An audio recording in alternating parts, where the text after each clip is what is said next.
मैं एक wish fulfilment web novel इच्छा पूर्ति वाले उपन्यास में ट्रांसमिग्रेट होकर आ गया और अब मैं दुनिया का सबसे खतरनाक विलेन खलनायक बन चुका हूं। मेरा परिवार न केवल लाखों साल पुराने व्यापारिक साम्राज्य का मालिक है, बल्कि मेरी 5 बहुत ही ताकतवर और मुझे लेकर जुनूनी बड़ी बहनें भी हैं। फिर भी न जाने कैसे इस शरीर का पिछला मालिक एक नंबर का हारा हुआ इंसान था। एक ऐसा आशिक जो उस फीमेल लीड नायिका के तलवे चाटता था। किसने सोचा होगा कि 3 साल की उसकी जी तोड़ आशिकी के बाद उस लड़की ने मुख्य नायक के साथ घुलने मिलने में सिर्फ 2.5 मिनट लगाए। मूल कहानी में वह नायक के साथ सीधे होटल चली गई और अपना समय उसे दे दिया।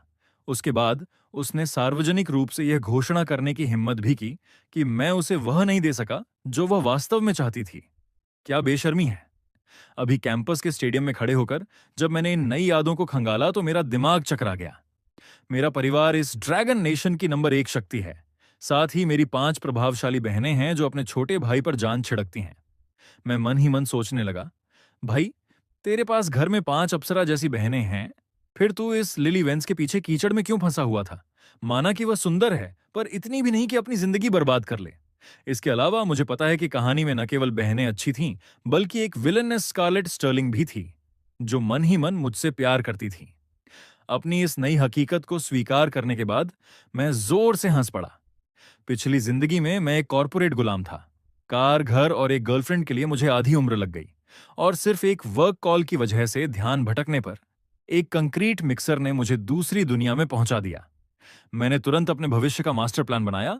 उस बेवकूफ नायिका और उस हीरो से दूर रहो, चुपचाप अपनी संपत्ति बनाओ और विलननेस स्कारलेट के साथ अपनी जिंदगी का आनंद लो। एक मामूली कर्मचारी से मैं सीधे सफलता की फिनिश लाइन पर पैदा हुआ था, लेकिन सबसे पहले मुझे लिली वेंस की समस्या को सुलझाना था। खुद को संभालते हुए मैं उसी मंच पर खड़ा हुआ जिसे पुराने मालिक ने लिली को प्रपोज करने के लिए सजाया था। ठीक उसी समय लिली ने मुझे बड़ी बेरुखी से ठुकरा दिया, जैसा वह हमेशा करती थी। उसने मुझे वही पुराना डायलॉग दिया, मैं अभी डेट नहीं करना चाहती। उसने मुझे कॉलेज खत्म होने तक इंतजार करने को कहा और फिर वह मशहूर लाइन मारी, क्या हम अभी भी दोस्त रह सकते हैं? ये सुनकर मैं मन ही मन हंसा। दोस्त? हाँ, बिल्कुल। एक ऐसी लड़की जिसने नायक से मिलने के आधे महीने के भीतर ही अपना असली रंग दिखा दिया। तो मैंने सिर हिलाया और कहा, ठीक है, लिली। वह ठिठक गई। उसे उम्मीद नहीं थी कि मैं इतनी आसानी से मान जाऊंगा। वह खुशी से उछलने ही वाली थी, यह सोचकर कि चलो पीछा छूटा और मैं उसे आगे भी लूटती रहूंगी। लेकिन मेरे अगले वाक्य ने उसे सुन्न कर दिया। लेकिन यह दोस्ती वाला हिस्सा रहने देते हैं। चलो सीधे एक दूसरे का कॉन्टैक्ट नंबर डिलीट करते हैं। लिली के चेहरे की मुस्कान गायब हो गई। उसने वास्तव में मुझसे रिश्ता तोड़ने का नहीं सोचा था। नंबर डिलीट करने की बात सुनकर वह अवाक रह गई। कायदे से उसे खुश होना चाहिए था, लेकिन नहीं। वह अभी भी यह उम्मीद कर रही थी कि मैं उसके पूरे 4 साल के कॉलेज की फीस और खर्चे उठाऊंगा। उसे लगा कि यह सिर्फ एक और सामान्य रिजेक्शन है। उसे क्या पता था कि उसका फ्री का राशन कार्ड अब हाथ से जा रहा है। वह घबरा गई और बड़बड़ाई, नहीं, मेरा मतलब वह नहीं था। हम अभी भी पूरी तरह से दोस्त रह सकते हैं। मैंने उसे एक ठंडी और व्यंग्यात्मक मुस्कान दी। तुम शायद ऐसा चाहो, पर मैं नहीं चाहता। वयस्कों की दुनिया में हाँ की कमी का मतलब सीधा ना होता है। इसे यहीं खत्म करते हैं। अब से हम अपने अपने रास्ते चलेंगे। इतना कहकर मैं जाने के लिए मुड़ गया। मुझे वास्तव में जाते देख लिली बुरी तरह घबरा गई। तुम्हारा क्या मतलब है कि स्पष्ट हाँ नहीं तो ना है? तुम बहुत अधीर हो। अगर तुम अगली बार प्रपोज करोगे तो मैं पक्का मना नहीं करूंगी। लेकिन जब उसने देखा कि मैं बिना रुके चलता जा रहा हूं तो वह बेचैनी में चिल्लाई, रुको, मेरी ट्यूशन फीस और रहने के खर्चे का क्या? ये जानते हुए भी कि इन कहानियों की नायिकाएं कितनी बेवकूफ होती हैं, उसकी यह बेशर्मी हैरान करने वाली थी। मैं रुका और उसे अविश्वास से देखा। उस पल मुझे पुराने मालिक का दर्द महसूस हुआ। 3 साल तक पागलों की तरह पीछे भागने के बाद भी कुछ हासिल नहीं हुआ। उसका दिमाग पक्का खराब था। पर मुझे सबसे ज्यादा हैरानी वहां खड़े तमाशबीन लोगों से हुई। वे उसका साथ दे रहे थे। कुछ लोग तो बड़बड़ा रहे थे कि भले ही हम दोस्त ना हो, फिर भी मुझे उसके बिल भरने चाहिए, क्योंकि हम 3 साल से एक दूसरे को जानते हैं और मुझे इतना निर्दयी नहीं होना चाहिए। ये बकवास सुनकर मेरा खून खौल उठा। तभी लिली की सहेली वेनेसा आगे आई। वह भी मुख्य नायक की बड़ी प्रशंसक थी। उसने मुझ पर चिल्लाते हुए कहा, तुम्हारी समस्या क्या है? क्या तुम कह रहे हो कि तुम लिली की फीस और खर्चे नहीं दोगे? तुमने वादा किया था। मेरा गुस्सा अचानक शांत हो गया। इसलिए नहीं कि मैं नाराज नहीं था, बल्कि इसलिए क्योंकि मैं गुस्से के उस स्तर पर पहुंच गया था जहां इंसान शांत हो जाता है। मुझे पता था कि इन लोगों से बहस करना बेकार है। मैंने ठंडक से जवाब दिया, वह और मैं अब अजनबी हैं। मैं उसके लिए पैसे क्यों दूं? क्या यह मेरी कानूनी जिम्मेदारी है? अगर आप लोगों को इतनी चिंता है तो आप क्यों नहीं दे देते? यहां इतने सारे लोग हैं। अगर सब थोड़े थोड़े पैसे भी दें तो काफी होगा, है ना? मुझे मत बताना कि तुम लोगों के पास थोड़े से पैसे भी नहीं हैं। वैनेसा घबरा गई। तुमने वादा किया था। तुम अपनी बात से कैसे पलट सकते हो? मुझे परवाह नहीं, तुम्हारा लिली पर कर्ज है। तुम्हें आज ही भुगतान करना होगा। अगर तुम नहीं करना चाहते तो भी तुम्हें करना ही पड़ेगा। मैंने अपनी मुट्ठियां भींची और ठंडी हंसी हंसा। ठीक है, फिर मुझे लिली से एक छोटा सा सवाल पूछने दो। पिछले 3 सालों में मैंने तुम्हें कितने गिफ्ट दिए हैं? सिर्फ डिजाइनर बैग ही लाखों के होंगे। गहने और नकदी की तो बात ही छोड़ दो। मैं हंगामा नहीं करना चाहता था, लेकिन क्या हम इसे इस तरह देख सकते हैं? मैंने वे चीजें तुम्हें रिंझाने के लिए दी थीं। चूंकि तुम मुझे ठुकरा रही हो, तो वह सब वापस कर दो। वे अब तुम्हारी नहीं रहीं। जैसे ही ये शब्द गिरे, लिली के चेहरे का रंग उड़ गया। उसे उम्मीद नहीं थी कि मैं यह कार्ड खेलूंगा। भीड़ भी दंग रह गई। उन्हें विश्वास नहीं हुआ कि मैंने उस पर डिजाइनर बैग्स के लिए ही लाखों रुपए उड़ा दिए थे। सामान्य छात्रों के लिए यह एक बहुत बड़ी रकम थी। उन्हें इस बात से ज्यादा झटका लगा कि लिली ने इतने महंगे गिफ्ट लिए और फिर भी उसे डेट करने के लिए तैयार नहीं हुई। जो भीड़ अभी उसका बचाव कर रही थी वह सन्न रह गई। लिली हकलाने लगी और दावा किया कि उसने अपने परिवार का कर्ज चुकाने के लिए सारे गिफ्ट बेच दिए हैं। लेकिन वैनेसा खुद को नहीं रोक पाई और चीखी, तुम्हारा मतलब क्या है? तुमने गिफ्ट दिए और अब वापस मांग रहे हो? क्या तुमने लिली से मिन्नतें नहीं की थी इन्हें लेने के लिए? और वापस मांगने का क्या मतलब? क्या तुम ये कह रहे हो कि गिफ्ट लेने का मतलब है कि उसे तुम्हारा प्रपोजल स्वीकार करना ही होगा? यह बकवास है। अगर तुम उसे करोड़ों भी दे दो तो भी हमारी लिली सब ले लेगी और फिर भी तुम्हें मना कर देगी। तुम क्या कर लोगे? बिना एक पल की देरी किए मैंने अपना हाथ उठाया और वैनेसा के चेहरे पर एक जोरदार थप्पड़ जड़ दिया। छटाक! शोर मचाती भीड़ में सन्नाटा छा गया। लिली झटके से पीछे हट गई। उसे यकीन नहीं हुआ कि मैंने वास्तव में हाथ उठा दिया। वेनेसा दर्द से रोते हुए गुस्से में चिल्लाई, ट्रिस्टन लोके, मैं तुम्हें छोड़ूंगी नहीं, तुम बस देखते जाओ। मैंने वेनेसा को देखा और उपहास उड़ाते हुए कहा, मुझे पछतावा करवाकर दिखाओ। वेनेसा, क्या तुम भूल गई हो कि मैं कौन हूं? मेरे पिता इस विश्वविद्यालय के प्रमुख शेयरधारक हैं। वह हर साल यहां करोड़ों का दान देते हैं। यहां तक कि प्रिंसिपल को भी मेरा सम्मान करना पड़ता है। मैं भी देखना चाहता हूं कि तुम मुझे कैसे सबक सिखाती हो। उन शब्दों ने वेनेसा और लिली के होश उड़ा दिए। वेनेसा की बोलती बंद हो गई। उसका आक्रामक व्यवहार तुरंत ठंडा पड़ गया। उसे एहसास होने लगा कि मुझसे पंगा लेना एक बहुत बुरा विचार था। मैंने अपनी बात जारी रखी, वेनेसा, तुम्हारे परिवार की नाश्ते की दुकान है ना? कल से मैं तुम्हारे दरवाजे के बाहर लोगों को खड़ा करूंगा। जो भी ग्राहक तुम्हारी दुकान पर आएगा मैं उसे दोगुने पैसे दूंगा ताकि वह बगल वाली दुकान से नाश्ता खरीदे। देखते हैं तुम्हारी छोटी सी दुकान बिना कमाई के कितने दिन चलती है। भीड़ के गले से आवाज निकल गई। दौलत का ऐसा प्रदर्शन भयानक और जबरदस्त था। कुछ लोग तो अभी से हिसाब लगाने लगे थे कि अगर उन्हें नाश्ता करने के पैसे मिलेंगे तो वे वेनेसा की दुकान छोड़कर कहीं और चले जाएंगे। मुफ्त खाना और ऊपर से पैसे, बहुत बढ़िया। वेनेसा का चेहरा पीला पड़ गया। उसने नहीं सोचा था कि स्थिति इतनी गंभीर हो जाएगी। अगर मैंने वास्तव में ऐसा किया तो उसके परिवार की दुकान एक महीना भी नहीं टिक पाएगी। यह सोचकर वह पूरी तरह घबरा गई। थप्पड़ का गुस्सा हवा हो गया। वह मिन्नत करने लगी, ठीक है, मुझसे गलती हो गई। कृपया ऐसा मत करना। मैं वह सब करूंगी जो तुम चाहोगे। बस मेरे माता पिता की दुकान को कुछ मत करना। मैं तुम्हारे आगे घुटने टेककर माफी मांगने को भी तैयार हूं। आखिरकार वैनेसा सिर्फ एक मामूली किरदार थी जिसे पुराने मुझ को डराने की आदत थी। वह पूरी तरह भूल गई थी कि मैं एक महा अमीर खानदान का वारिस हूं। मैंने उसे कोई जवाब नहीं दिया, बस उसे ठंडक से घूरता रहा। इस मोड़ पर लिली एक धर्मपरायण चेतावनी के साथ आगे बढ़ी। बहुत हुआ। मैं तुम्हें चेतावनी दे रही हूं, ट्रिस्टन। अगर तुमने वेनेसा को चोट पहुंचाई तो मैं अपनी पूरी जिंदगी तुमसे बात नहीं करूंगी और मैं तुम्हें अपने लिए नाश्ता भी नहीं लाने दूंगी। अगर यह मूल मालिक होता तो वह इस धमकी से बुरी तरह डर गया होता। लेकिन अब इस जहाज को एक नई रूह चला रही थी। यह सुनकर मैं लगभग ठहाका मारकर हंस पड़ा। शानदार! ये तो बिल्कुल एक के साथ एक मुफ्त वाला सौदा हो गया। मुझे इतना खुश देखकर लिली हक्का बक्का रह गई। क्या तुम पागल हो गए हो? क्या तुमने सुना नहीं? मैंने कहा कि मैं तुमसे सारे रिश्ते तोड़ दूंगी। अगर तुम ऐसे ही करते रहे तो मैं अपनी पूरी जिंदगी तुम्हें नजरअंदाज करूंगी। समझ आया? पूरी जिंदगी? मैंने लापरवाही से हाथ हिलाया। चिल्लाने की जरूरत नहीं है, मेरे कान ठीक हैं। बस अपना यह वादा याद रखना, ठीक है? मैं इस बात का पूरा समर्थन करता हूं कि तुम अपनी पूरी जिंदगी मुझे दोबारा कभी न ढूंढो।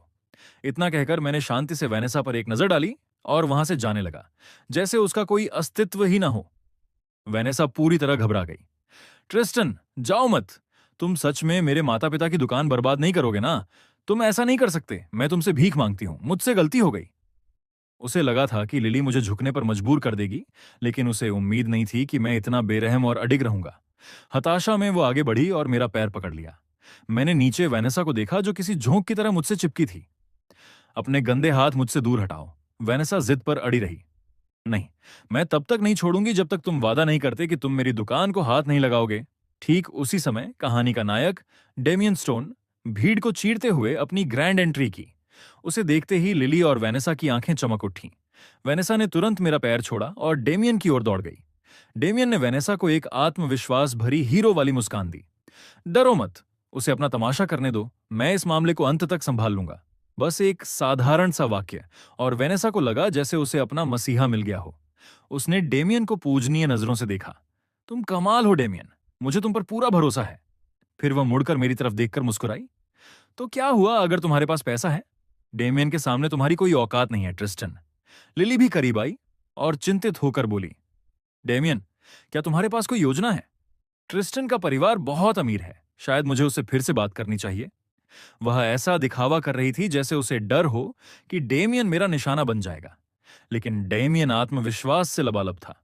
यह आत्मविश्वास उस सिस्टम की वजह से था जिससे वह अभी अभी जुड़ा था। सिस्टम ने उसे एक महत्वपूर्ण मिशन दिया था, नाश्ता बनाना। कुछ ही दिनों में वह एक मास्टर शेफ के स्तर पर पहुंचने वाला था और उसका बनाया नाश्ता ग्राहकों की भीड़ खींचने के लिए काफी था। नायक की किस्मत का क्या कहना। जैसे ही डेमियन ने अपना छोटा सा वीरतापूर्ण भाषण समाप्त किया, मैं सीधे उसके पास गया। मैंने शांति से पूछा, तो तुम वेनेसा की समस्या सुलझा रहे हो? बहुत अच्छे। तो लिली पर मेरा जो कर्ज है, मुझे लगता है कि तुम उसके लिए वह भी चुका दोगे, है ना? उस एक वाक्य ने वेनेसा और लिली के चेहरे का रंग उड़ा दिया। डेमियन हकलाने लगा, उसका आत्मविश्वास डगमगाने लगा। वह शब्दों के लिए संघर्ष करने लगा। उसे अभी अभी सिस्टम मिला था और उसकी जेब में पैसों से ज्यादा धूल थी। उसने घबराहट में पूछा, लिली पर तुम्हारा कैसा पैसा? क्या वह सब तुमने अपनी मर्जी से नहीं दिया था? अंदर ही अंदर वह अच्छी तरह जानता था कि लिली ने पिछले मालिक से अनगिनत गिफ्ट लिए थे, जबकि वह बेचारा उसका हाथ तक नहीं पकड़ पाया था। मैं चमक कर मुस्कुराया। यह सच है कि मैंने ज्यादातर गिफ्ट अपनी मर्जी से दिए थे, लेकिन लिली ने कई बार मुझसे पैसे उधार भी लिए थे। ज्यादा नहीं, बस 1 लाख से कुछ ऊपर। चूंकि तुम वेनेसा के लिए हीरो बनने के इतने शौकीन हो, तो मुझे यकीन है कि तुम्हें लिली का कर्ज चुकाने में भी खुशी होगी, है ना? यह सुनकर डेमियन खुद को लिली की तरफ देखने से नहीं रोक पाया। क्या यह सच है? लिली बहुत असहज दिखी। उसने सच में मुझसे पैसे उधार लिए थे। उस वक्त उसने दावा किया था कि उसके किसी रिश्तेदार का एक्सीडेंट हो गया है और उसे इमरजेंसी पैसों की जरूरत है। मैंने दरियादिली दिखाते हुए पैसे दे दिए थे और उसने मान लिया था कि मुझे परवाह नहीं होगी, इसलिए वह सुविधाजनक रूप से इसे भूल गई। पुष्टि होने पर डेमियन अचानक नैतिक क्रोध से भर गया। बस 1 लाख ही तो है ना, मैं लिली का कर्ज चुका दूंगा। मैंने तुरंत एक कलम और कागज निकाला और उसकी ओर बढ़ा दिया। चूंकि तुमने उसकी मदद करने का वादा किया है, तो एक आईओयू, कर्ज का कानूनी दस्तावेज, साइन करने में कोई बुराई नहीं होनी चाहिए, है ना? डेमियन खुद को फंसा हुआ महसूस कर रहा था, लेकिन लड़कियों के सामने अपनी शान बनाए रखने के लिए उसने दांत पीसते हुए साइन कर दिए। मैं उसके बगल में खड़ा हुआ और कागज पर टैप किया। तारीख कहाँ है? अगर तुम तारीख नहीं लिखोगे तो चुकाओगे कब? क्या 2 महीने काफी हैं? वैनेसा से अब और सहा नहीं गया और वह चीखी, ट्रिस्टन, इतने तर्कहीन मत बनो। हम सब कॉलेज के छात्र हैं। वह 2 महीने में इतने पैसे कहां से लाएगा? तुम यह जानबूझकर कर रहे हो। मैंने उसे फिर से थप्पड़ मारने की तीव्र इच्छा को दबाया और ठंडे स्वर में जवाब दिया, यह पैसा 2 साल से बकाया है। मैंने ब्याज तक नहीं मांगा। क्या मैं दशकों तक इंतजार करूं? दस्तावेज पर तारीख चाहिए। मैं पहले से ही बहुत उदार बन रहा हूं, वरना अभी के अभी भुगतान करो। वैनेसा और लिली तुरंत चुप हो गईं। उन्हें डर था कि कहीं मैं डेमियन को अभी पैसे निकालने के लिए मजबूर न कर दूं। डेमियन ने अपने सिस्टम पर अंधा विश्वास रखते हुए घोषणा की, ठीक है, 2 महीने ही सही। डेमियन के हस्ताक्षर करने के बाद मैं मुड़ा और चला गया। इन लोगों के आसपास रहने से मेरा आईक्यू, बुद्धि, कम हो रहा था। मुझे जाते देख डेमियन ने राहत की सांस ली। उसने मूल रूप से मुझे उकसाने के लिए कुछ तानों की योजना बनाई थी ताकि मैं उस पर हमला कर दूं, लेकिन उसे उम्मीद नहीं थी कि मैं इतना तर्कसंगत और सख्त रहूंगा। लिली ने कहा, डेमियन, तुम्हें इतनी मेहनत करने की जरूरत नहीं है। मुझे ट्रिस्टन से बात करने दो और उसे यह 1 लाख माफ करने के लिए कहने दो, फिर तुम्हें भुगतान नहीं करना पड़ेगा। डेमियन ने उसे तुरंत रोक दिया। जरूरत नहीं है, चिंता मत करो लिली, मैं इसे संभाल लूंगा। एक नायक के रूप में उसका पुरुष अहंकार यह स्वीकार नहीं कर सकता था कि उसकी पसंद की लड़की मुझ जैसे विलन के साथ उलझे। उसे परेशान होते देख लिली ने आज्ञाकारी भाव से सिर हिलाया। ठीक है, मुझे तुम पर भरोसा है। तुम जैसा कहोगे मैं वैसा ही करूंगी, डेमियन। उसके इस मासूम और दबे हुए व्यवहार ने डेमियन को पूरी तरह मोहित कर लिया। अगर मैं वहां होता तो यह देखकर मेरी आंखें इतनी जोर से घूम जाती कि मैं अपने ही दिमाग के पिछले हिस्से को देख लेता। जल्द ही लिली के साथ मेरे ब्रेकअप की खबर पूरे विश्वविद्यालय में आग की तरह फैल गई। हर कोई गपशप कर रहा था कि लिली को अब बहुत पछतावा हो रहा होगा, क्योंकि वह मुझे एक परमानेंट वीआईपी एटीएम की तरह पास रखना चाहती थी, लेकिन मैंने बेरहमी से वह तार काट दिया। इन अफवाहों को सुनकर वेनेसा ने तीखा पलटवार किया। किसने कहा कि लिली को पछतावा है? मैं आपको बता दूं, हमारी लिली को जरा भी पछतावा नहीं है। वह तो खुश है कि ट्रिस्टन ने आखिरकार उससे पीछा छुड़ा लिया। इस बीच पूरे विश्वविद्यालय को मेरी पार्टी का खुला निमंत्रण मिल चुका था। मैंने सबके लिए रोज बार को पूरी तरह बुक कर लिया था ताकि सब मुफ्त में पार्टी कर सकें। बेशक डेमियन, लिली और वेनेसा को स्पष्ट रूप से आमंत्रित नहीं किया गया था। जब उस तिकड़ी ने यह खबर सुनी तो वे जलन के मारे दांत पीसने लगे, खासकर लिली। पहले जब उसका जन्मदिन होता था तो मैं पूरा वेन्यू बुक करता था, हजारों का 7 मंजिला केक लाता था और उसे खास तौर पर डिजाइन किया हुआ लिबास देता था, उसे किसी राजकुमारी की तरह रखता था। जब लिली वेनेसा के साथ चल रही थी तो उसका फोन बजा। यह डेमियन का मैसेज था। लिली, क्या तुम आज रात खाली हो? चलो मैं तुम्हें डिनर पर ले चलता हूं, चलो फ्राइड नूडल्स खाने चलते हैं। वेनेसा ने उसके कंधे के ऊपर से झांकते हुए कहा, हे भगवान लिली, तुम कितनी भाग्यशाली हो। डेमियन तुम्हें फ्राइड नूडल्स खिलाने ले जा रहा है। तुम हिचकिचा क्यों रही हो? अगर तुम नहीं गई तो बिल्कुल बेवकूफ कहलाओगी। लिली अनिच्छा से मान गई, लेकिन मन ही मन उसका दिल डगमगा रहा था, खासकर तब जब वेनेसा ने कबाब में हड्डी बनकर साथ चलने की जिद की, जिससे लिली बहुत चिढ़ गई। वेनेसा ने दावा किया कि वह डेमियन से अपने परिवार की दुकान के बारे में पूछना चाहती है, लेकिन चूंकि लिली डेमियन को पसंद करती थी इसलिए वह खुद को धोखा नहीं दिलाना चाहती थी। शायद मेरे हालिया व्यवहार से प्रभावित होकर लिली को अब वेनेसा सच में खटकने लगी थी। उसने मन ही मन सोचा, तुम आ ही क्यों रही हो? क्या तुम मेरी सबसे अच्छी सहेली नहीं हो? क्या तुम एक बड़ा विलेन बनने की कोशिश कर रही हो? लेकिन दोस्ती के खातिर, और चूंकि वह और डेमियन अभी आधिकारिक तौर पर कपल नहीं थे, लिली अपनी झुंझलाहट पी गई और चुप रही। इस बीच रोज बार में मैं वीआईपी सेंटर बूथ में आराम से बैठा सबको मस्ती करते देख रहा था। ये पार्टी सिर्फ इसलिए थी ताकि मैं बहुत अमीर होने की साधारण खुशियों का अनुभव कर सकूं। दूसरी तरफ सड़क किनारे एक मामूली स्टॉल पर चूल्हे की भीषण गर्मी लिली को बेहाल कर रही थी। उसके सामने रखे फ्राइड नूडल्स की प्लेट से धुआं निकल रहा था, लेकिन इस भीषण गर्मी में उसकी भूख पूरी तरह मर चुकी थी। पसीने से उसके बाल माथे पर चिपके हुए थे। डेमियन ने अपनी तरफ से ध्यान दिखाते हुए उसके कटोरे में मांस के कुछ अतिरिक्त टुकड़े रखे और प्यार से पूछा, क्या ये अच्छा है? यहाँ के फ्राइड नूडल्स सबसे बेहतरीन होते हैं। अतीत में लिली पक्का एक शानदार मुस्कान बिखेरती और कहती, ये बहुत स्वादिष्ट है डेमियन, तुम्हारी पसंद सबसे अच्छी है। लेकिन अभी उसे इस तपती गर्मी के बीच एक जलते हुए गैस चूल्हे के बगल में बैठकर गरम नूडल्स खाते हुए खुद पर शर्म आ रही थी। ये किस तरह का अजीब रोमांस था? ऊपर से वेनेसा जिस तरह खाने पर टूट पड़ी थी और डेमियन की पसंद की तारीफें कर रही थी, वह लिली को और चिढ़ा रहा था। लिली का मन कर रहा था कि वह अपनी आंखें घुमाकर किसी और ही दुनिया में चली जाए। जहां तक मेरी बात है, रोज बार के माहौल का लुत्फ उठाने के बाद मैं वहां से जल्दी निकल गया। मैं अपनी रॉल्स रॉयस कलिनन में सवार हुआ और सीधे शहर के सबसे महंगे और आलीशान रेस्टोरेंट हेवन ऑन अर्थ की ओर चल पड़ा। वहां एक व्यक्ति के खाने का औसत खर्च ही हजारों में था। जब मेरी गाड़ी सड़क से गुजरी तो पैदल चलने वाले लोग ठिठक कर उसे विस्मय से देखने लगे। उस मामूली स्टॉल पर बैठी लिली ने तुरंत उस रोल्स रॉयस को पहचान लिया जिसमें वह अक्सर घूमा करती थी। उसके मन में कड़वाहट की एक लहर दौड़ गई। डेमियन ने भी उसकी नजरों का पीछा किया और समझ गया कि कार में मैं हूं, लेकिन मैं उनकी मौजूदगी से पूरी तरह बेखबर था। कार रेस्टोरेंट की वीआईपी अंडरग्राउंड पार्किंग में शांति से खड़ी हो गई। अगर लिली ने यह सब न देखा होता तो शायद वह ठीक रहती, लेकिन देखने के बाद उसके सामने रखे सस्ते नूडल्स का स्वाद उसे गत्ते जैसा लगने लगा। उसकी उदासी देखकर डेमियन अपनी बात साबित करने के लिए नाटकीय अंदाज में लिली और वेनेसा को खींचकर हेवन ऑन अर्थ की तरफ ले गया। रास्ते में मुझे मूल कहानी का एक मुख्य हिस्सा याद आया। डेमियन की सफलता की पहली सीढ़ी एक सिस्टम मिशन था। उसे एक दूर दराज के इलाके में एक पुरानी जर्जर इमारत खरीदनी थी। चूंकि वह बहुत खराब हालत में थी, इसलिए उसकी कीमत सिर्फ कुछ लाख थी। लेकिन कुछ महीनों बाद उस इलाके को एक प्रीमियम स्कूल डिस्ट्रिक्ट घोषित कर दिया गया और उसकी कीमत लाखों से बढ़कर करोड़ों में पहुंच गई। डेमियन ने उसे बेचकर अपनी पहली बड़ी संपत्ति बनाई थी। लेकिन अब जब मुझे कहानी पता है तो मैं ऐसा होने नहीं दूंगा। मैं उस इमारत को डेमियन के खरीदने से पहले ही खरीद लूंगा। और सिर्फ वही नहीं, मैं आसपास की उन तमाम संपत्तियों को भी खरीद लूंगा जो बिक्री के लिए उपलब्ध हैं। अगर खेल खेलना ही है तो मैं इसे बड़े स्तर पर खेलूंगा। मैं नायक के हर रास्ते को ब्लॉक कर दूंगा।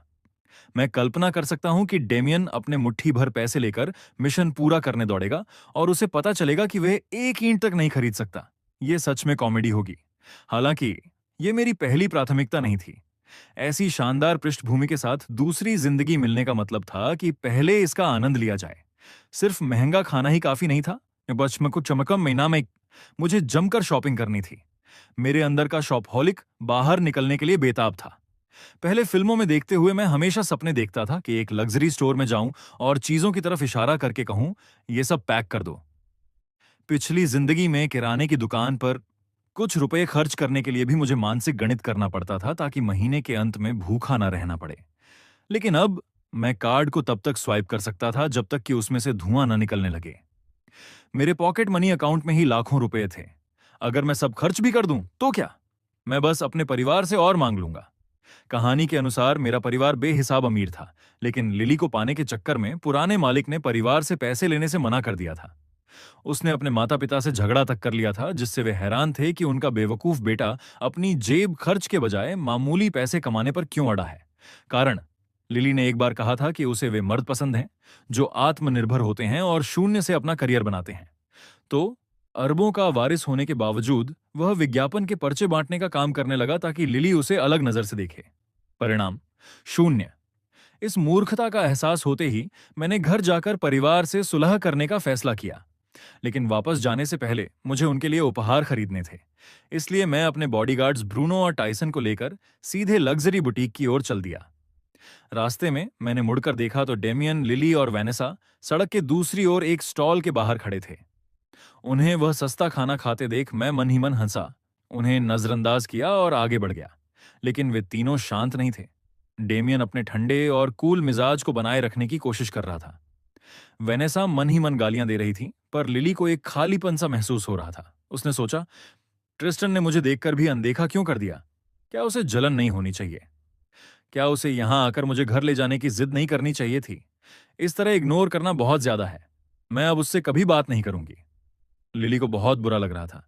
ट्रिस्टन ने उसके साथ पहले कभी ऐसा व्यवहार नहीं किया था। उसे गहराई में पता था कि अगर मैं उसे लेने आता तो भी वह डेमियन के साथ ही रुकती ताकि अपनी बात साबित कर सके। लेकिन कम से कम मेरे लड़ने से उसके अहंकार को संतुष्टि मिलती। पूरी तरह नजरअंदाज किए जाने से उसके आत्मसम्मान को ठेस पहुंची। इसके अलावा उसे सच में रोल्स रॉयस की याद आ रही थी। उसने डेमियन के साथ स्टॉल पर पसीना बहाने के लिए ऐसी वाली लग्जरी कार और अच्छे खाने को क्यों ठुकराया? क्या वह बेवकूफ थी जो आसान जिंदगी छोड़कर सर्वाइवल मोड में जी रही थी? उसने खुद को यह कहकर तसल्ली दी कि डेमियन एक दिन अमीर और सफल जरूर बनेगा। डेमियन और लिली को सबसे ज्यादा हैरानी इस बात से हुई कि मेरे साथ क्लब की लड़कियां नहीं थीं, बल्कि सिर्फ मेरे 2 बॉडीगार्ड्स थे। इससे लिली का दिमाग चकरा गया। यह कैसे संभव है? एक अमीर वारिस और उसके आसपास सुंदरियां नहीं हैं। वह हमेशा मेरे बारे में एक पूर्वाग्रह रखती थी। लग्जरी मॉल में सेल्स एसोसिएट्स की प्रशंसा भरी नजरों के बीच मैंने हाथ लहराया और ढेर सारे डिजाइनर बैग खरीदे। उन्हें ब्रूनो और टाइसन को थमाना एक अलग ही रुतबा था। वहां के स्टाफ को पता था कि मेरा परिवार कितना अमीर है। एक हैंडसम नौजवान वारिस बर्किन बैग्स को ऐसे खरीद रहा था जैसे वे गोभी हों। वे अपनी सबसे मीठी आवाज में प्रोडक्ट्स दिखा रहे थे और कुछ ने तो अपना नंबर देने की कोशिश भी की, पर मैंने सबको मना कर दिया। मॉल से निकलते समय मुझे अपनी बहनों की याद आई, तो मैं और बुटीक की ओर चल पड़ा। एक खिलौने की दुकान के पास से गुजरते हुए मैंने देखा कि यहाँ के खिलौने मेरे लिए अनजान थे, फिर भी लोकप्रिय थे। इससे मेरे मन में एक विचार आया। ट्रांसफॉर्मर्स या अल्ट्रामैन जैसे फ्रेंचाइजी यहाँ बहुत कमाई कर सकते हैं। मेरी पुरानी दुनिया की कई मशहूर फिल्में और शो यहाँ मौजूद नहीं थे।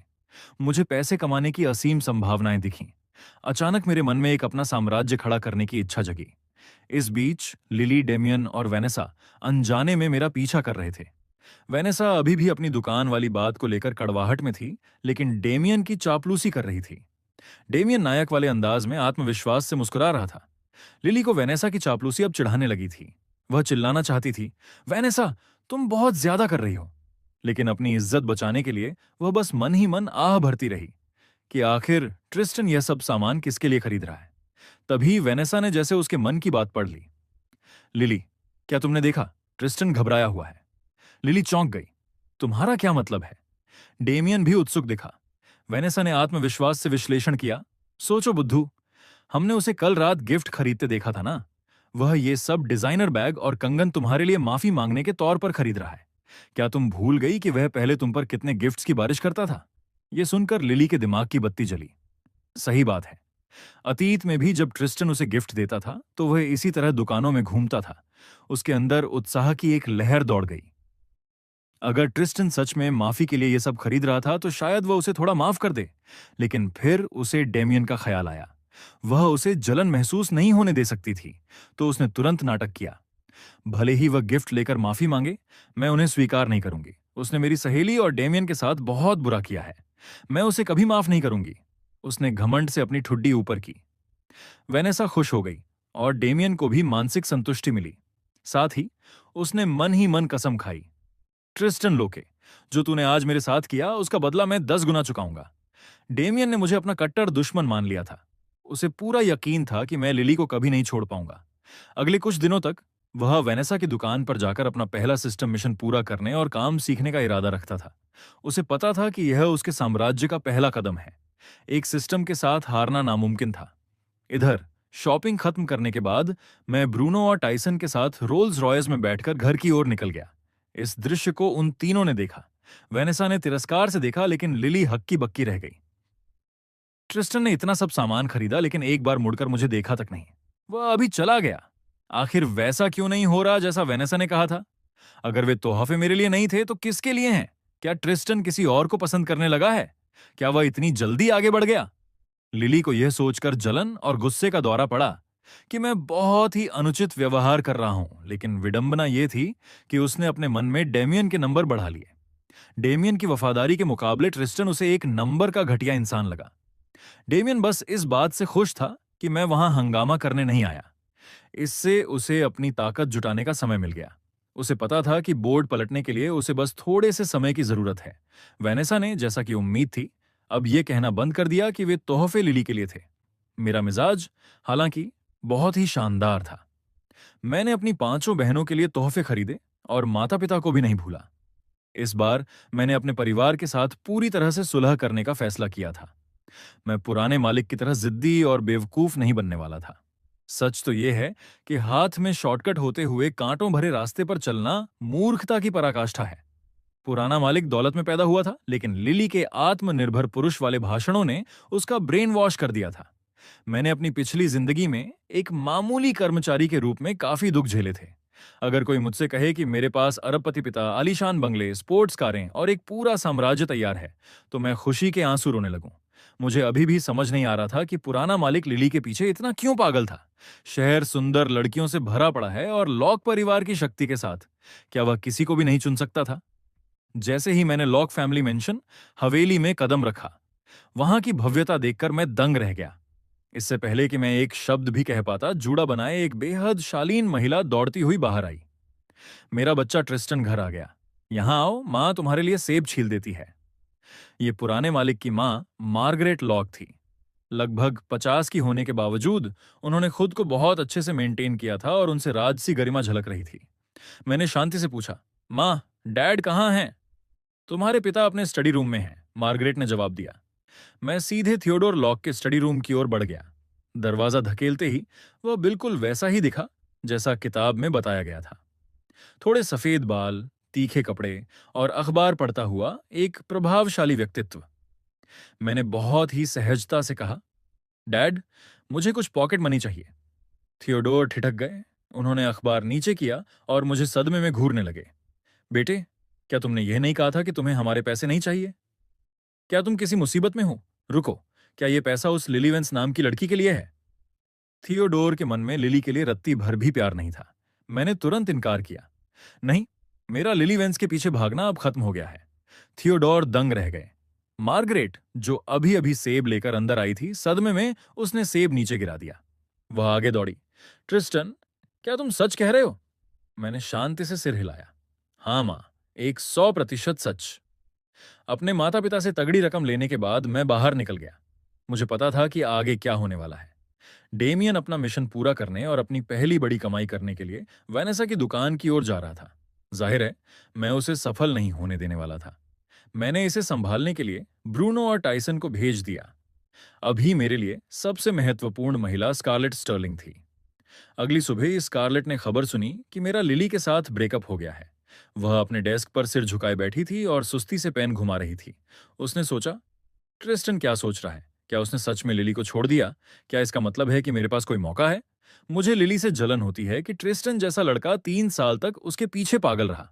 क्लासरूम में लिली खोई खोई बैठी थी। वैनेसा उसे सांत्वना दे रही थी। लिली, ज्यादा मत सोचो। डेमियन ट्रिस्टन से 100 गुना बेहतर है। तुम्हारे पास उसका ध्यान है, यही काफी है। ट्रिस्टन अब तुम्हें परेशान नहीं कर रहा, तुम्हें तो जश्न मनाना चाहिए।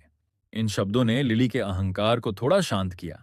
उसने सोचा, सही बात है, डेमियन बहुत सफल होने वाला है। लेकिन तभी क्लास में फुसफुसाहट शुरू हो गई, क्योंकि मैं गर्मा गर्म नाश्ता लेकर अंदर आया। वाह, यंग मास्टर लॉग फिर से लिली के लिए नाश्ता लाए हैं। क्या चल रहा है? क्या उन्होंने कल ही उससे रिश्ता नहीं तोड़ा था? हाँ हाँ, मुझे पता था। वह 3 साल तक उसके पीछे रहा है, इतनी आसानी से नहीं छोड़ सकता। कोने में बैठी स्कारलेट ने यह देखा और उसकी आंखें निराशा से झुक गईं। उसने मन ही मन आह भरी। यह अभी भी उसका गुलाम बना हुआ है। उसने अपना सिर और नीचे झुका लिया। उसकी चमकती आंखें बस मुझे देख रही थीं। उसके जैसा हैंडसम लड़का मेरा क्यों नहीं है? कितना चिढ़ाने वाला है। उसने अपने दांत भींचे। लिली ने यह नजारा देखकर मन ही मन मुस्कुराहट बिखेरी। बेहतरीन। ट्रिस्टन ने अभी तक हार नहीं मानी है।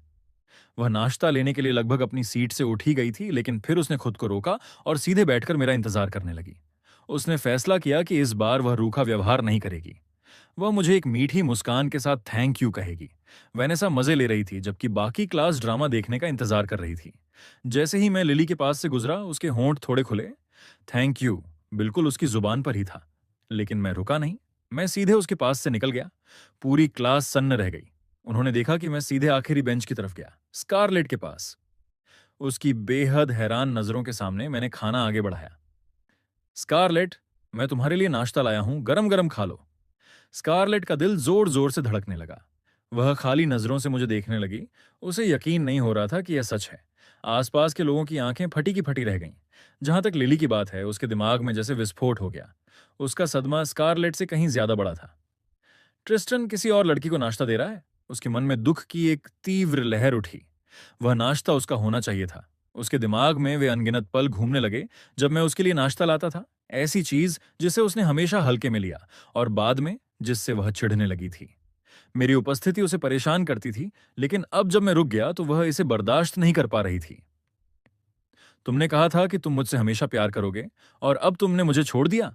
तुम इतने निर्दयी कैसे हो सकते हो? लिली को खुद पर तरस आने लगा। उसकी आंखों में आंसू भर आए जब उसने मुझे स्कारलेट के सामने खड़ा देखा। उसका दिमाग हमें एक प्रेमी जोड़े के रूप में देखने लगा। वह गुस्से में लगभग अपनी सीट से कूदने ही वाली थी। इधर स्कारलेट का चेहरा टमाटर जैसा लाल हो गया था।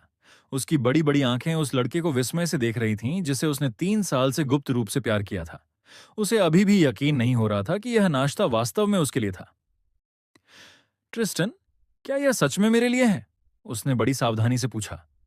मैंने खाना नीचे रखा और उसके बगल वाली सीट पर बैठ गया। इस साधारण सी हरकत ने स्कारलेट की धड़कनों को बेकाबू कर दिया। उसे लगा कि उसका दिल सीने से बाहर आ जाएगा।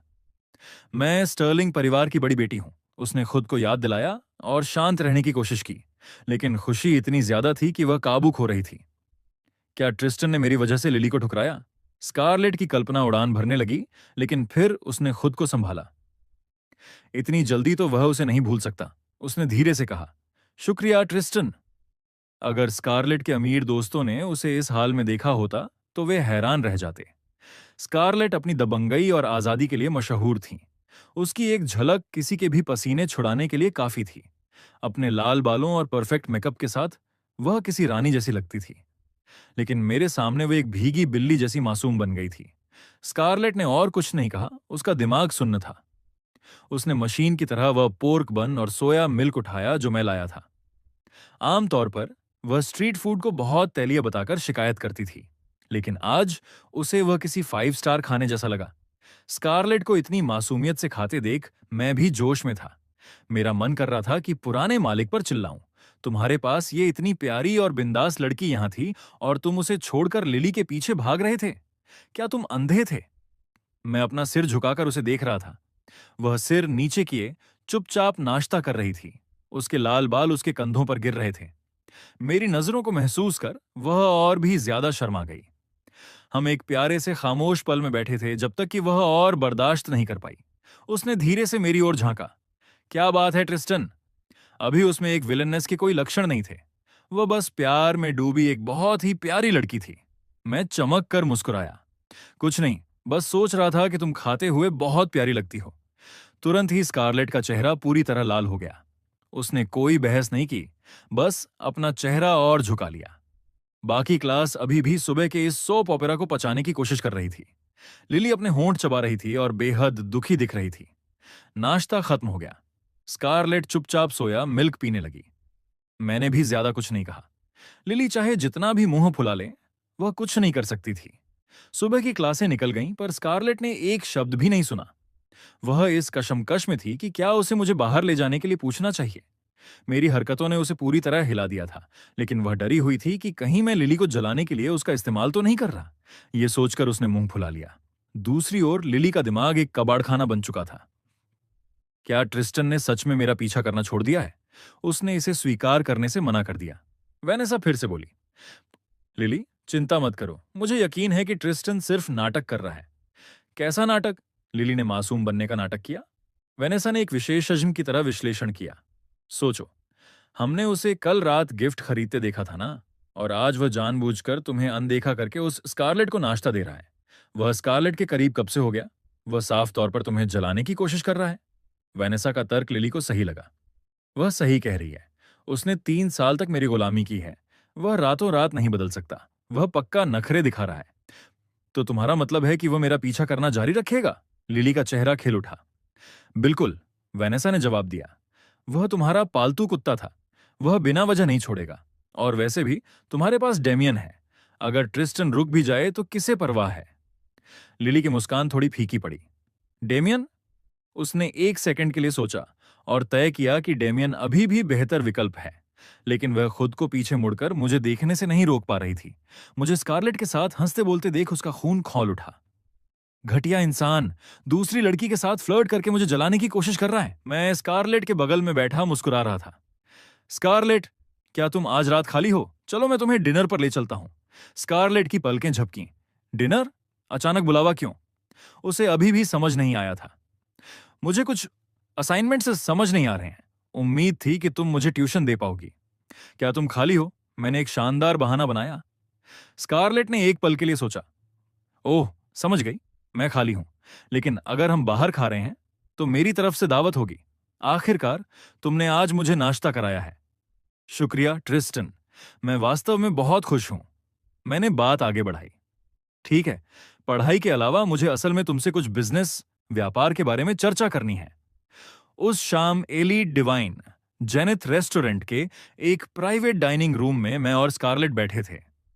मैंने उसे अपनी दौलत की रॉकेट शिप पर साथ ले जाने की योजना बनाई थी। स्कारलेट, मेरे पास कुछ अंदर की खबर है, मैंने शुरू किया। क्लाउड सिटी में जमीन का एक टुकड़ा जल्द ही प्रीमियम स्कूल डिस्ट्रिक्ट में बदलने वाला है। मैं तुम्हें साथ मिलकर निवेश करने के लिए आमंत्रित करना चाहता हूं। क्या तुम दिलचस्पी रखती हो? स्कारलेट दंग रह गई, फिर धीरे से बोली, सच में ट्रिस्टन, तुम्हें मुझसे कितने निवेश की जरूरत है? उसकी बिना किसी हिचकिचाहट के हामी देखकर मैं चौंक गया। हाँ हाँ, मैं 1 करोड़ 10 मिलियन लगाने की सोच रहा हूं। तुम कितना डाल सकती हो? स्कारलेट ने पलक तक नहीं झपकाई। अगर जानकारी तुम्हारी तरफ से है तो मैं अपनी पूरी पॉकेट मनी इसमें लगा दूंगी। 5 करोड़ 50 मिलियन। मैं सब तुम्हें ट्रांसफर कर दूंगी। तुम ऑपरेशन संभालो, मुझे तुम पर भरोसा है। यह सुनकर कि उसके पास पॉकेट मनी के तौर पर 5 करोड़ रुपए पड़े हैं, मुझे थोड़ा संभलने में समय लगा। पुराने मालिक की हरकतों को याद करते हुए मैं मन ही मन उसे कोसने लगा। ट्रिस्टन, तुम बिल्कुल जोकर थे। तुम्हारे पास यह बेमिसाल रानी साथ देने के लिए तैयार थी और तुमने उसे लिली के लिए नजरअंदाज किया। एक अमीर वारिस तुम्हारे लिए काफी नहीं थी। उसे अपने साथ रखने का मतलब है जिंदगी के 30 साल की मेहनत से बच जाना। उसकी प्यारी मुस्कान को देखते हुए मैंने गंभीरता से पूछा, स्कारलेट, तुम मुझ पर इतना भरोसा करती हो? वह हंसी। बिल्कुल, अगर हम सब हार भी जाएं तो फर्क नहीं पड़ता। अगर तुम्हें और चाहिए तो बस मुझे बताना, मैं अपने परिवार से ले आऊंगी। इतना काफी है, बहुत काफी है, मैंने जल्दी से कहा। शुक्रिया स्कारलेट, मैं वादा करता हूं कि हम इसमें तगड़ा मुनाफा कमाएंगे। जैसे जैसे हम करीब आए, स्कारलेट पूरी तरह सहज हो गई। ट्रिस्टन, चिंता मत करो। अगर अब से कोई तुम्हें परेशान करे तो बस मेरे पास आना, मैं उन्हें देख लूंगी। मैं कोई मामूली इंसान नहीं हूं जिससे कोई पंगा ले सके, या फिर तुम मेरे जूनियर बन जाओ। ये डिनर लंबे समय में मेरा सबसे संतोषजनक भोजन था। होटल छोड़ने के बाद हम अपने अपने रास्ते चले गए। घर वापस आकर जैसे ही मैं आराम करने वाला था, मुझे एक फ्रेंड रिक्वेस्ट का नोटिफिकेशन मिला। यह लिली वेंस की तरफ से था। मैं मुस्कुराया। ठीक है, इसे स्वीकार करते हैं और देखते हैं कि यह फीमेल लीड क्या खिचड़ी पका रही है। जैसे ही मैंने स्वीकार किया, उसका पहला मैसेज आया। ट्रिस्टन, स्कारलेट के साथ तुम्हारा वास्तव में क्या रिश्ता है? मैंने एक शब्द में जवाब दिया, दोस्त। फिर मैंने फोन एक तरफ फेंका और सो गया। दूसरी तरफ लिली अपना आपा खो रही थी। दोस्त? किस तरह के दोस्त डिवाइन जेनिथ में खाना खाने जाते हैं? क्या तुम इतने करीब हो? ट्रिस्टन, मुझे जवाब दो, तुम कहां हो? उसने मुझे मैसेज से भर दिया। यह देखकर कि मैं जवाब नहीं दे रहा हूं, उसने गुस्से में अपना फोन फेंका और सोने चली गई। अगली सुबह मैंने अपना फोन चेक किया। 26 अनरीड मैसेज।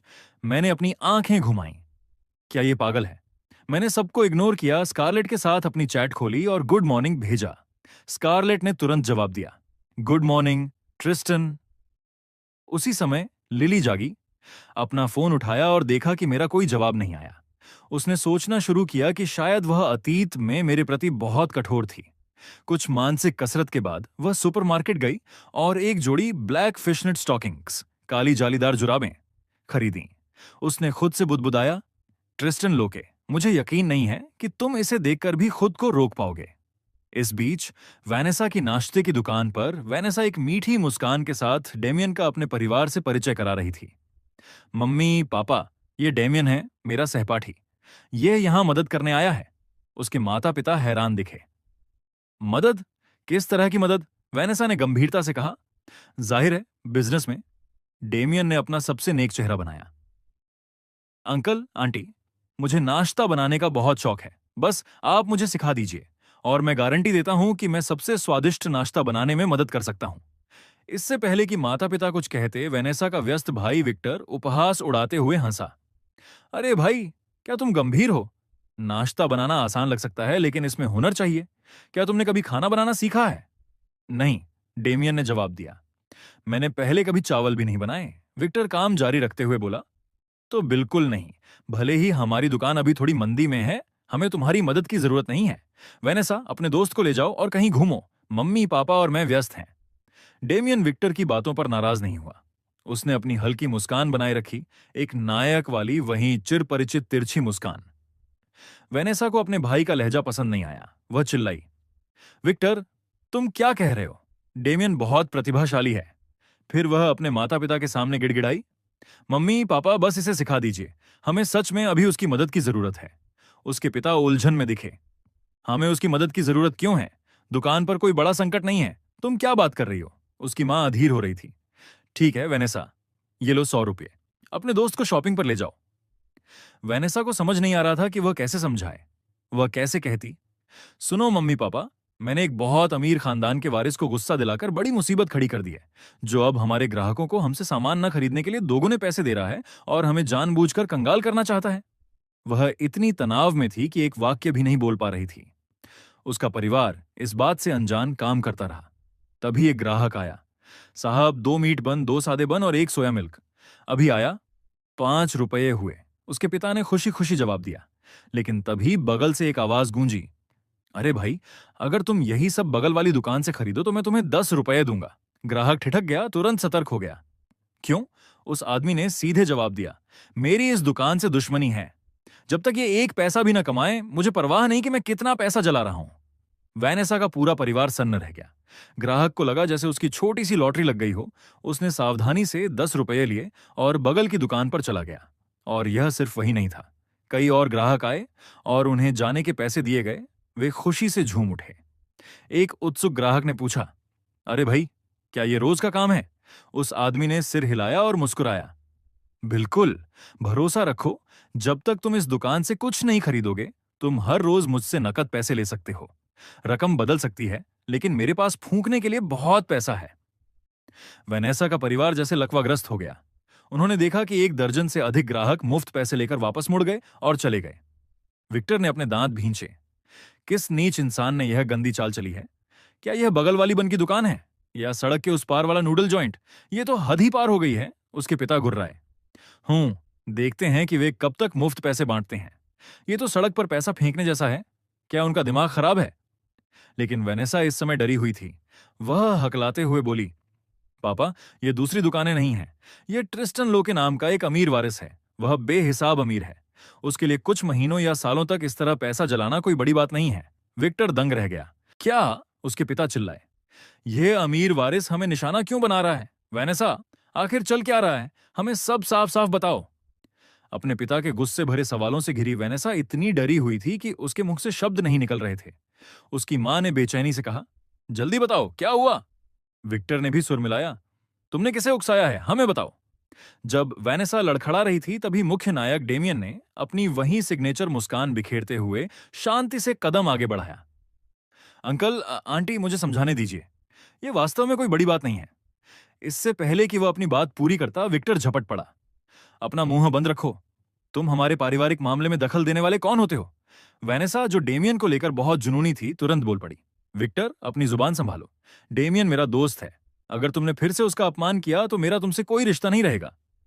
फिर डेमियन ने घटना का सारांश सुनाया, जिसमें उसने बड़ी चतुराई से लिली के गिफ्ट लेने और पैसे उधार लेने वाली बातें छिपा लीं। उसने कहानी को ऐसे घुमाया जैसे वेनेसा ने बहादुरी से एक दोस्त का साथ दिया और अनजाने में एक घमंडी अमीर लड़के को नाराज कर दिया। यह सुनकर वेनेसा का परिवार बीमार सा महसूस करने लगा। उसके पिता ने एक लंबी आह भरी, वेनेसा, अगर तुम्हारे पास करने को कुछ बेहतर नहीं है तो मुसीबतें क्यों खड़ी करती हो? उसकी मां ने जोड़ा, ऐसे इंसान को उकसाने की क्या जरूरत थी? विक्टर ने पूछा, तो वह कोई बहुत ताकतवर परिवार है, अब हम क्या करें? डेमियन ने कुछ कहने के लिए अपना मुंह खोला, लेकिन एक ठंडी आवाज ने उसे रोक दिया। डेमियन, क्या तुम्हें पूरा यकीन है कि तुम सच बोल रहे हो? उसके पिता ने बातचीत काट दी। उनका चेहरा दुख से भर गया था और वे मन ही मन अपनी मुसीबत पैदा करने वाली बेटी को कोस रहे थे। वह न जाने किस फीमेल लीड वाली कल्पना में जी रही थी। एक साधारण लड़की इतने बड़े अमीर वारिस से कैसे लड़ सकती है? अगर उन्हें पता चलता कि मैंने वास्तव में कुछ गलत नहीं किया था और वेनेसा ही पूरी तरह से दोषी थी, तो वे शायद उसे पीट पीट कर अधमरा कर देते। इन पिछले कुछ दिनों में वेनेसा की मां इतनी तनाव में थी कि वह लगभग बेहोश हो गई थी। उनके परिवार पर इसका असर विनाशकारी था। आम लोग इस स्तर के वित्तीय युद्ध में नहीं बच सकते। विश्वविद्यालय में नाश्ते की दुकान वाली घटना एक मशहूर गपशप बन गई थी। क्या तुमने सुना, ट्रिस्टन लॉक वेनेसा की दुकान को बर्बाद कर रहा है? यहां तक कि यह स्थानीय खबरों में भी आ गया। मैं 2 दिन पहले वहां गया था और सिर्फ वहां खड़े होने के मुझे 60 रुपए मिले। तुमने मुझे क्यों नहीं बताया? मुझे भी फ्री के पैसे चाहिए। धीरे धीरे लोग कतार में लगने लगे। सबने नकद पैसे लेना और वेनेसा की दुकान को छोड़ना ही बेहतर समझा। उसके माता पिता बेबसी से देखते रहे कि कैसे भीड़ मेरे पैसे ले रही थी और उनके प्रतिद्वंदियों से नाश्ता खरीद रही थी। सबसे बड़ा अपमान तब हुआ जब लोग खाना खरीदने नहीं बल्कि ये कहने आए, अरे, आपकी दुकान बहुत कमाल की है, आप लोगों की वजह से मैंने कुछ 100 रुपए कमा लिए। उसके पिता भीख मांगने पर उतर आए, कृपया साहब, मेरी मदद के लिए एक नाश्ता खरीद लीजिए। हमने कई दिनों से एक भी ग्राहक नहीं देखा। मैं अब यह और सहन नहीं कर सकता। हम इस तरह कंगाल हो जाएंगे। वेनेसा एक घबराई हुई लाश जैसी लग रही थी। वह कई दिनों से बोलने की हिम्मत नहीं कर पा रही थी। उसे डर था कि उसके माता पिता उसे सच में मारेंगे। डेमियन का आत्मविश्वास अब घबराहट में बदल गया था। उसने सोचा था कि यह ऊपर उठने का उसका सुनहरा मौका है, लेकिन मैंने एक ही झटके में उसके सारे प्लान तहस नहस कर दिए। उसने अभी तक कोई पलटवार करने वाली रणनीति नहीं सोची थी, लेकिन उसने जल्दी ही खुद को शांत किया, यह सोचकर कि उसे बस अपने खाने का प्रचार करने के लिए किसी मशहूर चेहरे की जरूरत है। डेमियन को अपनी कुकिंग स्किल्स पर बहुत ज्यादा भरोसा था। हालांकि चूंकि वह अभी भी बिना किसी पहचान का एक मामूली इंसान था, उसने लिली से मदद मांगने के बारे में सोचा। उसे यकीन था कि उसकी सुंदरता भीड़ खींच लाएगी। उसने उत्साह से उसे मैसेज किया, लिली, क्या तुम फ्री हो? क्या तुम मेरा एक काम कर सकती हो? क्लास में लिली थोड़ी उलझन में थी, लेकिन उसने पूरी बात सुनी। उसे स्थिति समझ में आ गई और उसे लगा कि मैं उसकी सहेली के प्रति बहुत निर्दयी हो रहा हूं। साथ ही कुछ दिन पहले मुझे स्कारलेट के करीब देखकर वह पहले से ही चिढ़ी हुई थी। उसने दखल देने का फैसला किया। डेमियन ने मन ही मन सोचा, ट्रिस्टन, मुझे यकीन नहीं है कि तुम अब लिली की परवाह नहीं करते। अचानक उसका फोन बजा। लिली का जवाब था, कोई बात नहीं, ये मुझ पर छोड़ दो, मैं इसे संभाल लूंगी। डेमियन रोमांचित हो गया जब तक कि उसके दिमाग ने संभाल शब्द पर गौर नहीं किया। रुको, क्या वह ट्रिस्टन से बात करने जा रही है? नहीं, बिल्कुल नहीं। उसने उसे रोकने के लिए मैसेज की झड़ी लगा दी, लेकिन लिली ने उन्हें अनदेखा कर दिया। क्लास के बाद उसने जेके यूनिफॉर्म स्कर्ट और खरीदी हुई काली जालीदार जुराबें पहन ली। कैंपस में चलते हुए वह सबका ध्यान खींच रही थी। लड़के उसे देखकर लार टपका रहे थे। वाह, वह कितनी खूबसूरत है। वह कैंपस की शान लिली वेंस है। ट्रिस्टन ने उसे छोड़ दिया, उसका ही नुकसान है। तारीफें सुनकर लिली को गर्व महसूस हुआ। ट्रिस्टन, मुझे नहीं लगता कि तुम मुझे इस रूप में देखकर खुद को रोक पाओगे। तभी उसने मुझे आगे एक रेलिंग के सहारे खड़े देखा। मैं बहुत ही कूल दिख रहा था, जैसे किसी का इंतजार कर रहा हूं। लिली का दिल धड़क उठा। वह अभी भी बहुत हैंडसम है, डेमियन जितना ही, या शायद उससे भी ज्यादा। वह बस पास आने ही वाली थी कि एक इंजन की दहाड़ ने शांति भंग कर दी। एक लाल रंग की सुपरकार ठीक मेरे सामने आकर रुकी। भीड़ की सांसें थम गईं जब एक शानदार लाल बालों वाली लड़की बाहर निकली। उसकी लंबी टांगों ने तुरंत सबका ध्यान खींच लिया। फुसफुसाहट फिर से शुरू हो गई। क्या यह ट्रिस्टन की नई गर्लफ्रेंड है? अमीर बच्चों के पास सब कुछ होता है। ये तो टॉप लेवल की है। ये आसानी से लिली वेंस को टक्कर दे सकती है। यह सुनकर लिली को लगा जैसे उसकी जान निकल गई हो। वह लड़की स्कारलेट स्टर्लिंग थी। लिली को अपनी आंखों पर यकीन नहीं हुआ। स्कारलेट सीधे मेरे पास आई तो मैं मुस्कुराया। दूसरों के लिए हम एक पावर कपल की तरह लग रहे थे। लिली के अंदर प्रतिस्पर्धा की भावना जाग उठी। क्या मैं सच में उससे हार रही हूं? ट्रिस्टन पक्का नाटक कर रहा है। उसे डेमियन के प्रति थोड़ा पछतावा हुआ, लेकिन वह खुद को रोक नहीं सकी। उसने इसे सही ठहराया, मैं यह सब केवल डेमियन की मदद करने के लिए कर रही हूं ताकि ट्रिस्टन वेनेसा के परिवार को छोड़ दे। इस नेक बहाने के साथ लिली ने हिम्मत जुटाई और पास आई। उसने मान लिया कि मैंने वह सुपरकार स्कारलेट के लिए खरीदी थी। वह नहीं जानती थी कि स्कारलेट कौन है और उसने उसे एक साधारण लड़की समझ लिया। लेकिन जब मैं लिली को डेट करता था तो मैंने उसे केवल कुछ लाख के ही तोहफे दिए थे। मैं स्कारलेट से अभी मिला ही था और पहले से ही उसके लिए सुपरकार खरीद रहा था। यह पूरी तरह से अन्याय था। उसकी जलन चरम पर पहुंच गई। उसे लगा जैसे मैंने उसे कभी सच्चा प्यार नहीं किया। जैसे ही वह पास आई, उसने हमारी बातचीत का आखिरी हिस्सा सुन लिया। ट्रिस्टन, मैंने पैसे ट्रांसफर कर दिए हैं। अच्छी खबर का इंतजार रहेगा, स्कारलेट ने कहा। अगर तुम्हें और जरूरत हो तो बस एक बार कह देना। कोई समस्या नहीं स्कारलेट, मैंने सहजता से जवाब दिया। मेरे साथ रहो और मैं तुम्हें बहुत अमीर बना दूंगा। स्कारलेट ने मजाक में कहा, अरे तुम मेरे जूनियर हो, मुझे बॉस बुलाओ। मैं हंसा, जी बॉस स्कारलेट। उसी समय मैंने स्कारलेट के पीछे खड़ी लिली को देखा। मुझे मानना पड़ेगा, लिली सच में बहुत सुंदर लग रही थी। जालीदार जुराबें, लंबी टांगें और एक मासूम चेहरा। वह मासूमियत और आकर्षण का एक घातक मिश्रण थी। उसकी दयनीय शक्ल किसी भी आदमी को पागल करने के लिए काफी थी, लेकिन मुझे कुछ महसूस नहीं हुआ, क्योंकि मेरे सामने खड़ी स्कारलेट किसी भी मामले में उससे कम नहीं थी। मेरी नजर भांपते हुए स्कारलेट पीछे मुड़ी। दोनों महिलाओं की नजरें मिली। लिली थोड़ा झिझकी पर खड़ी रही। ट्रिस्टन, मुझे तुमसे बात करनी है। क्या हम अलग चल सकते हैं? वह पैसों के बारे में हमारी बात नहीं समझी थी और उसे नहीं पता था कि स्कारलेट एक अमीर खानदान की वारिस है। वह बस डेमियन की समस्या सुलझाना चाहती थी। मैंने रूखेपन से जवाब दिया, जो भी कहना है यहीं कहो। लिली झिझकी और स्कारलेट की ओर देखा। स्कारलेट ने उसे ठंडी नजरों से घूरा। ये लड़की मुझे दुश्मन जैसी लग रही है। इसे पक्का ट्रिस्टन पसंद है। क्या ट्रिस्टन भी इसे पसंद करता है? स्कारलेट का दिमाग दौड़ने लगा, लेकिन अपना दबदबा बनाए रखने के लिए वह तन कर खड़ी हो गई। ट्रिस्टन, लिली ने शुरू किया, वेनेसा के परिवार की दुकान के बारे में। मैं उसकी तरफ से माफी मांगती हूं। क्या तुम कृपया उन्हें छोड़ सकते हो? बस मेरे लिए कर दो। स्कारलेट उलझन में दिखी। नाश्ते की दुकान? कौन सी दुकान? मैंने सपाट लहजे में कहा। नहीं लिली, शुरुआत उसने की थी। क्या तुम भूल गई कि उस दिन वह कितनी घमंडी थी? मुझसे कह रही थी कि मुझे तुम्हारे बिल भरने ही होंगे, चाहे मैं चाहूं या ना चाहूं। क्या एक मामूली या सॉरी से ये ठीक हो जाएगा? लिली बेचैन हो गई। लेकिन मैं उसकी तरफ से माफी मांग रही हूं, क्या इतना काफी नहीं है? उसे बहुत बुरा लगा। स्कारलेट ने मन ही मन अपनी आंखें घुमाई। इस लड़की को क्या समस्या है? क्या इसका दिमाग खराब है?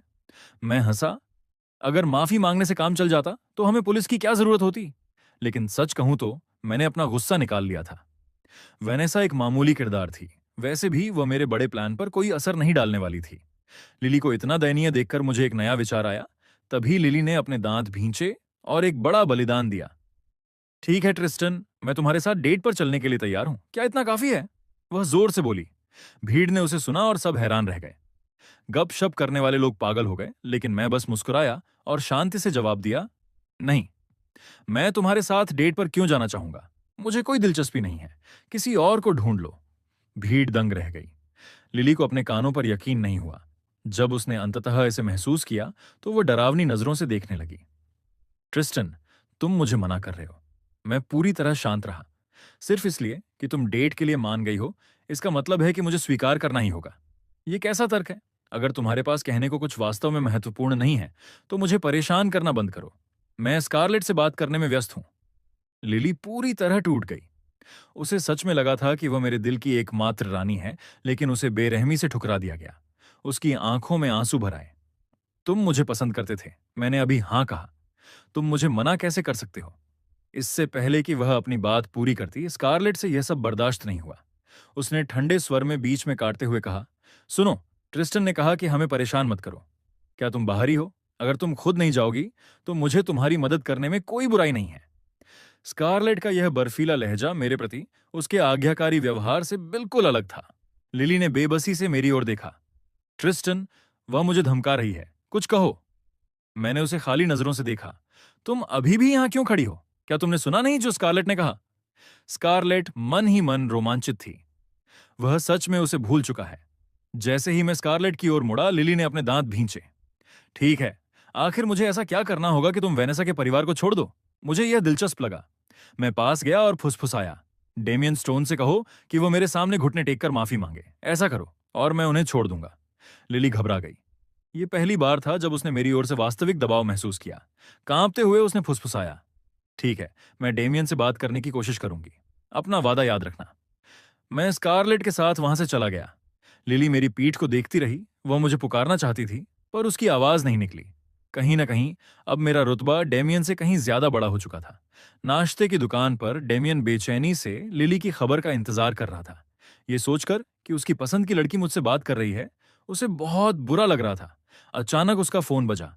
उसने जल्दी से इसे खोला, खुशखबरी की उम्मीद में, लेकिन मैसेज पढ़ते ही उसका चेहरा पत्थर जैसा हो गया। डेमियन, क्या तुम कृपया ट्रिस्टन के सामने घुटने टेक कर माफी मांग सकते हो? अगर तुम ऐसा करोगे तो वह वेनेसा के परिवार को छोड़ देगा। उसने मुझसे वादा किया है। क्या तुम मदद कर सकते हो? लिली ने बहुत ही दयनीय लहजे का इस्तेमाल किया था, लेकिन उन शब्दों ने डेमियन को आग बबूला कर दिया। अगर वह लिली नहीं होती तो वह किसी को मार देता। मुझसे डेमियन स्टोन से घुटने टिकवाओगे? तुम्हारी मौत आई है। डेमियन आगबूला था, लेकिन एक नायक होने के नाते वह लिली को दोष नहीं दे सकता था।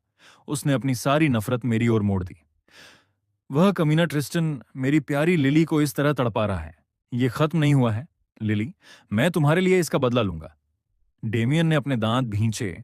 उसे नफरत थी कि वह अभी भी कमजोर था। अगर उसके पास थोड़ा और समय होता तो मेरी कोई औकात नहीं होती। उसने खुद को शांत किया और जवाब दिया, लिली, चिंता मत करो, मैं इसे संभाल लूंगी। ट्रिस्टन के सामने झुकना मेरी फितरत नहीं है। मेरे पास वेनेसा के परिवार की मदद करने का दूसरा तरीका है। तुम बस आराम करो। उस मैसेज ने लिली को हकीकत में वापस ला दिया। वह कैंपस के गेट से बाहर निकल चुकी थी और एक कोने में छिपकर उसका मैसेज पढ़ रही थी। वह अचानक चौंक गई। मैं ये क्या कर रही हूं? मैंने डेमियन को ट्रिस्टन के सामने झुकने के लिए क्यों कहा? क्या ऐसा हो सकता है कि वह सच में ट्रिस्टन जितना अच्छा नहीं है? उसने मेरा नंबर खोला और एक मैसेज भेजा। ट्रिस्टन, मैं आखिरी बार पूछ रही हूं, क्या तुम वेनेसा के परिवार को छोड़ने जा रहे हो या नहीं? अगर तुम ऐसे ही करते रहे तो डेमियन तुम्हें नहीं छोड़ेगा। ये पढ़कर मैं सच में जोर से हंस पड़ा। क्या ये पागल है? डेमियन अब कैसे ऊपर उठेगा? मैंने स्कारलेट को दुकान वाले ड्रामे के बारे में बताया। स्कारलेट हंसी। ट्रिस्टन, ये बहुत मजेदार है। तुमने मुझे देखने के लिए क्यों नहीं बुलाया? वह थोड़ा शर्माई और मेरी ओर देखा। ट्रिस्टन, क्या वाकई तुम्हारे मन में लिली के लिए कोई भावना नहीं बची है? मैंने उसे प्यार से देखा। एक बूंद भी नहीं। वैसी महिला मेरे समय के 1 सेकंड के लायक भी नहीं है। स्कारलेट खिल उठी। बिल्कुल, वह उस सब के लायक नहीं है जो तुमने उसके लिए किया। मैंने लिली को वापस मैसेज किया। जरूर, मैं उसका इंतजार करूंगा।